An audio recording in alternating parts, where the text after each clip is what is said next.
Greetings, everyone. Gul'dan here again with another episode of Lore of Warcraft coming at you. So on this episode, we have the Banishment of the Frostwolves. Stay a while and listen to this one. This is this is obviously after when Khadgar meets Garona, but I'm including it now because while it's very important to the overall timeline of the Warcraft universe, it's not so important in our build up to orcs and humans, and it's not going to disturb anything that's in our immediate future with that. Okay, so here we go.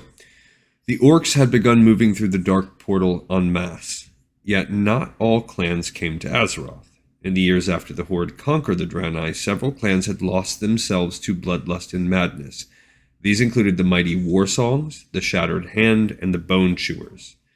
War Chief Blackhand had sequestered the overly aggressive clans in different parts of Hellfire Peninsula where they could do no harm to the rest of the Horde. And I think you encounter those a lot also in the alternate timeline Warlords of Draenor. Blackhand believed that these clans would become liabilities if he allowed them to take part in the invasion of Azeroth. The last thing the Horde needed on a strange new world was to have its own allies attacking other orcs from behind. Blackhand ordered the troublesome clans to remain on Draenor. He knew the idle days would weigh heavy on them. That was good. They would receive only stories of this lush new world and see only scraps of its spoils. A few months of waiting would force these orcs to be on their best behavior. If they were still uncontrollable, they could stay on Draenor and rot for all Blackhand cared. Most of the remaining clans streamed to the Dark Portal: the Blackrocks, the Blacktooth Grin, the Bleeding Hollow, the Burning Blade, the Dragon Maw, and the Twilight's Hammer. The Frostwolf clan also came through. Over the past year, Chieftain Durotan had continued questioning Gul'dan's motives and protesting against the use of fel magic. Despite his disgust with the Horde's leadership, he had brought his people through the Dark Portal. There was no future on Draenor, only on Azeroth could they survive another generation. The Frostwolves initially fought against the humans alongside the other clans, but their destiny did not lie with the Horde. Gul'dan later confronted Durotan in secret. The warlock told him that his clan was no longer part of the Horde, and that the Frostwolves had to leave the Black Morass immediately. If they ever returned, if they ever contacted any member of the Horde, Gul'dan promised to destroy every Frostwolf male, female, and child.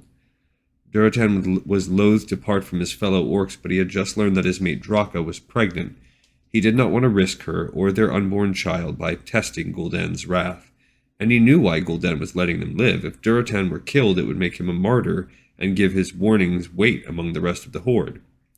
Durotan and his clan struck out north. The journey was frightening. Azeroth's terrain was unfamiliar, and Stormwind's humans treated every orc as an enemy, yet the Frostwolves had an advantage. Elemental spirits dwelled on Azeroth, and they were strong. Discovering Azeroth's native spirits shook one of the clan's former shaman, Drekthar. It reminded him of the heritage he'd abandoned on Draenor. Drekthar renounced his use of fel magic and asked the elements for aid, and he received a small gift. The spirit showed him a path to remote Frostline Mountains to the north. It was a climate that was similar in some ways to that of Frostfire Ridge. The clan immediately set out to find these mountains. I think he's leading him into Alterac, essentially. Maybe Hillsbrad, Alterac, right around there, because that is where there's a new mini Throne of the Elements. I think Warsong Gulch or something is up there. I'm not sure. But anyway, so that explains why there are orc outposts up there right over the Thandal span. And it also explains why they're going to live in order to give birth to Thrall.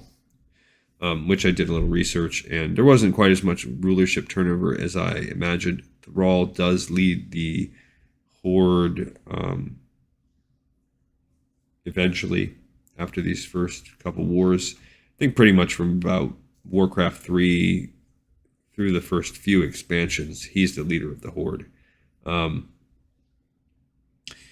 And there has only been a few leaders of the Alliance. Anduin Wynn's dad, and then him, Anduin Lyn. Right now, the reason why I was having such a hard time remembering or thinking about who's leading each faction is because it's not really being, leadership hasn't been handed over. Like Anduin's still the king, but Turalyon is technically the leader of Stormwind right now, of the Alliance.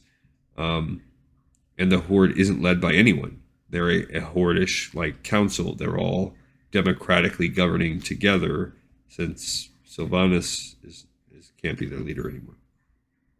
All right, another episode in Pipes 5x5. Thank you for listening, and I look forward to seeing you on the next episode of Lore of Warcraft.